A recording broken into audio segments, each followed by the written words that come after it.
Hi, well, we're taking a little bit different direction this time with the Model Railroad University, and we're looking at the peninsula that I'm going to make as part of my West Bottoms, Kansas City Railroad. And my original concept when these modules were built was about 2 houses ago, so obviously it's changed a bit. And as with most model railroads, sometimes they just don't transcend between one house and another. And that's the same thing here. They were built to be a mountain railroad, and now it's going to be Kansas City Bottoms. So we're going to have to change my thinking a little bit. I'm not an artist, and I tend to think in straight lines. And so I asked Larry Patch to come over today and talk with me a little bit. He's a local artist here in Kansas City, and I want his artist input on what he thinks I ought to do with my straight line peninsula. So Larry, welcome to the house. Well, thank you, Miles. All right, we've already been discussing a little bit, so we'll just catch everybody else up. I've got my buildings lined up. I've got a nice city street here, and you went berserk because you don't like it. Well, you got your ducks in a row. That's what that's called. Yeah, okay. And I mean, you know, there's nothing wrong, whatever. There's no cut and dried rules, but there are some certain things that might enhance this much more, because when I come in and I see a row of buildings, I look up and down them, and I keep looking up and down them, and I'm not sure which one my mind wants to focus in on to look at the detail. So I like to break things up into, it's the old break it up into mini scenes. Okay. And everything, yes, you are very straight. Pretty straight arrow, so what can I there say? you go. The track's on one side, these buildings run down the middle, there's more track running down the middle, and then there's a row of buildings, and then there's the end of the world. Yeah.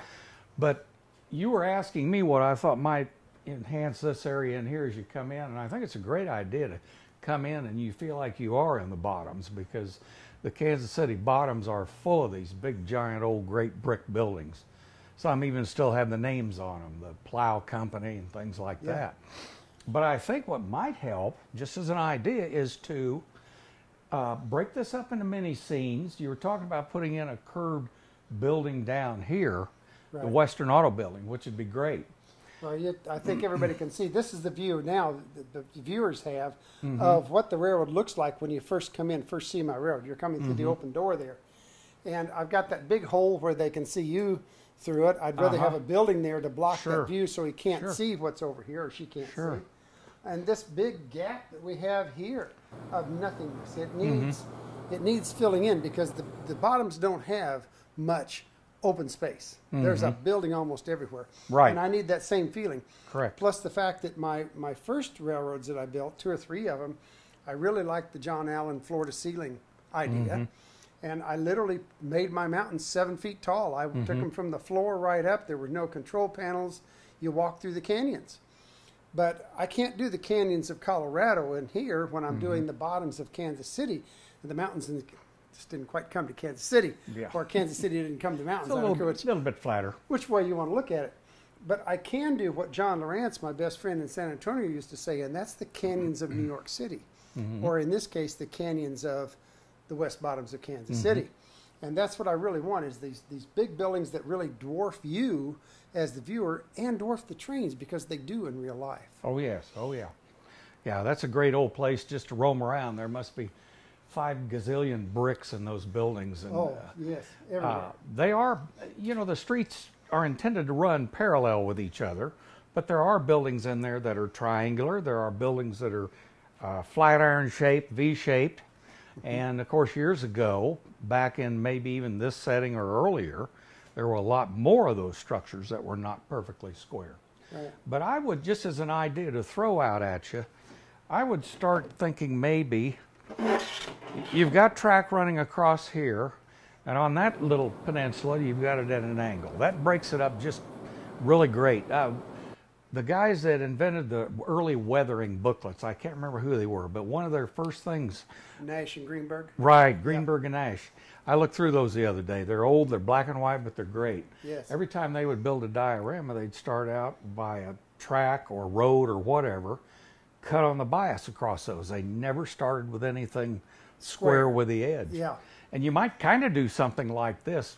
Miles, bring that big structure in the building, I think is what that is. That's going to be another structure. Yeah. Let's just cut right across here with it. You It's just a piece of stuff put it across here maybe as an idea, a diagonal here like you've got over on that side. Move this down, put these guys down here together. I like your idea of shaving off the sides so that they butt up like a lot of the brick buildings did. Yeah, I think that's one thing that a lot of people do is they scatter these buildings out to show, Right. literally to show, Right. excuse me, what they have, when in fact they would be jammed together. If I had paid for that 25-foot storefront, I want every square foot that I can get Sure, available. sure. So I don't leave any space between buildings. But this automatically opens itself up for a road. You wanted a road across here somewhere. It could go up here. There's room for alleyways. You build a structure of some kind, a brick structure probably, over the tracks, directly over part of the Right. tracks as a covered loading shed or whatever. But a lot of the buildings had those. You could still have a freestanding building here. You could even put it on the bias. Yeah. And, you know, it could be a junkyard, a body shop, anything. But this opens it, this kind of cuts across it. And now I kind of look here and I see mini scene here. This is a neat building, and it's enough by itself to be a mini scene. You've got a group of 3 or 4 together here, another mini scene here, whatever this might be. I think something like that might help. Just a simple little thing, All right, like and then- cutting off the squares and putting a little angular in there.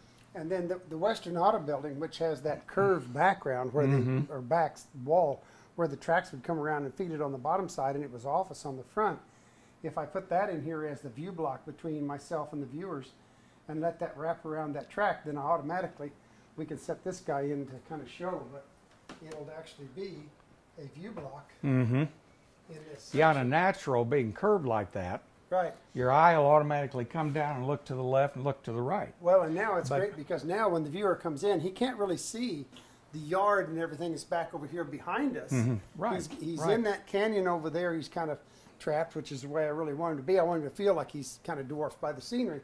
And the other thing is that an old friend of ours, Joe Puccio from down San Antonio, I don't know where Joe is nowadays, but he was there 30 years ago, came up with the axiom of chunkies and pricklies.